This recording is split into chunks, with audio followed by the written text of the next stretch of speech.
नमस्कार मंडळी, तर आज आपण बनवतोय शेंगोळ्याचा रस्सा। बिना भाजीच्या सिरीज मध्ये तुमच्या सर्वांचं स्वागत आहे। तर यासाठी लागते खोबरे, लसूण, कढीपत्ता आणि जिरे। हे सर्व मी मिक्सरच्या भांड्यातून बारीक करून घेतलेले आहे।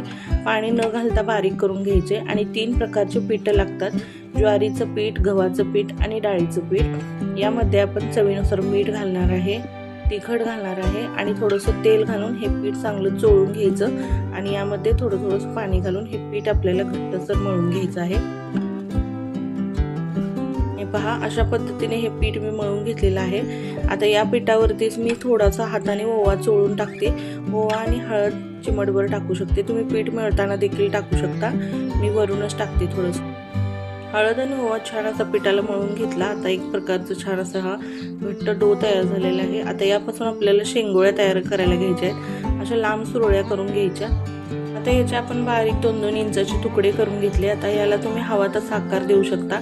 मी अशा पद्धतीने आकार देऊन शेंगोळ्या तयार करून घेतलेल्या आहेत। आता कढईमध्ये 2 चमचे तेल गरम करून घेतलं। तेलामध्ये मोहरी टाकून मोहरी छान तडतडू दिली। मग नंतर जिरे टाकून घेतले आणि जो आपण वाटण केलेलं होतं मिक्सरमध्ये ते यामध्ये घालून घ्यायचं आणि छान तेलामध्ये 2 मिनिटं परतून घ्यायचं। हे वाटण आपल्याला 1-2 मिनिटं तेल सुटेपर्यंत तेलामध्ये परतून घ्यायचं आहे।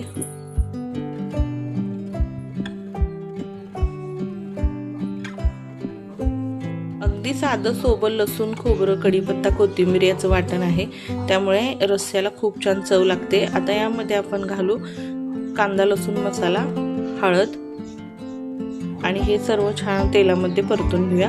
मसाल्यासकट हे सर्व वाटण परत एकदा 2 मिनिटं तेलामध्ये परतून घ्यायचं छान असं। आणि यामध्ये मी गरम करून घेतलेलं पाणी घालणार आहे। शक्यतो रस्स्याला गरम पाणीच वापरा, त्यामुळे चव छान येते।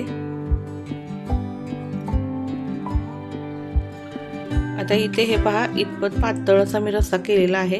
आता ह्याला छान अशी उकळी येऊ द्यायची आणि लक्षात ठेवा, उकळलेल्या आमटीमध्येच आपल्याला शेंगोळ्या टाकून घ्यायच्या आहेत। जर तुम्ही आमटी उकळत नसेल त्यावेळेस शेंगोळ्या टाकल्या तर त्याचं पिठलं होणार हे नक्कीच, त्यामुळे उकळती आमटी हवी, त्यामुळे शेंगोळ्याचा आकार आहे असा राहतो।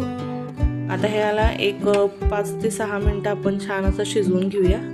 मंद आचेवर म्हटलं तर 8-9 मिनिटं छान आपल्याला हे शेंगोळ्या शिजू द्यायच्या आहेत। आणि चला तर इथे मस्त तर्रीदार असा आपला शेंगोळ्याचा रस्सा तयार झालेला आहे।